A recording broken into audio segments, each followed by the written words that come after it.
on Mindset Monday. If you've been following my private page, and I even posted about this in the group, you know that Wyatt recently made a huge statement, really. He suddenly, while sitting next to me on the couch watching his favorite show, Mickey Mouse Clubhouse, said 12 o'clock. Plain as day. There was no confusion whatsoever. I mean, this is a kid who 6 months ago could barely vocalize, make any sounds at all. I used to kind of make fun of it and say he's calling his whale friends because that's what it sounded like. He wasn't making any words. And then something just clicked. He progressed. He started using more signs. He started to put those signs together to make actual sentences. He was more descriptive. With that, more words came. And then suddenly, yesterday, he totally caught me off guard. And I was just like, what the heck? Where did this come from? Like, what else is in his head that he hasn't been able to tell me yet? So I wanted to take this opportunity to talk to you guys about something really important that I think we tend to ignore. And that's ultimately your intuition. Your intuition about your child. As special needs parents, I think we have this running list in our head of all the things that our child still needs to accomplish. And we're constantly on a mission to accomplish step number 1, step number 2, step number 3 to eventually get to this level, and then to get to this level, and so forth. And I think sometimes we get so stuck almost in our own minds that we don't see the progress that's actually happening in front of us. So I encourage you today to really go back to my previous Mindset Monday video of joining. See who that child is in front of you right now, because it might be totally different than even 2 months ago. You may have missed some small progress in the routine of the day that actually is huge progress. So what I encourage you to do is really look at right now what is working for you and your child and what is not. I can't tell you what those things are because that's different for every family. For us, it was a matter of therapy wasn't working for Wyatt. None of it.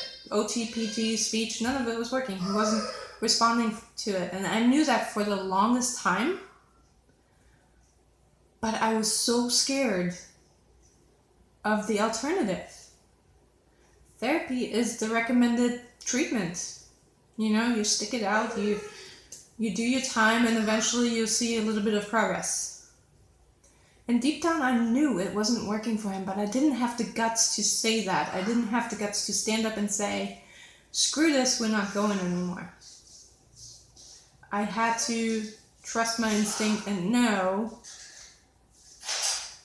even though I don't have a plan how to move forward, it was still the right decision to make.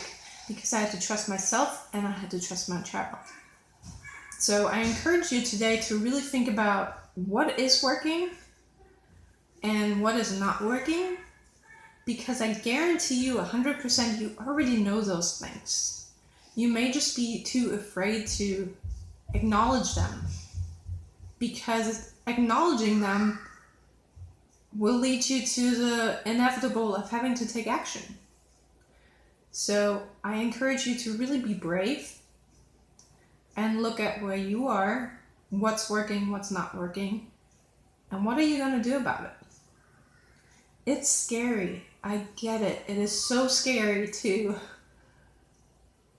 go against the traditional route of therapies, to go against even some medical advice. There have been plenty of times where I've second-guessed myself and had this overwhelming guilt of, I'm just not a good parent for going against the medical advice, going against the therapy advice.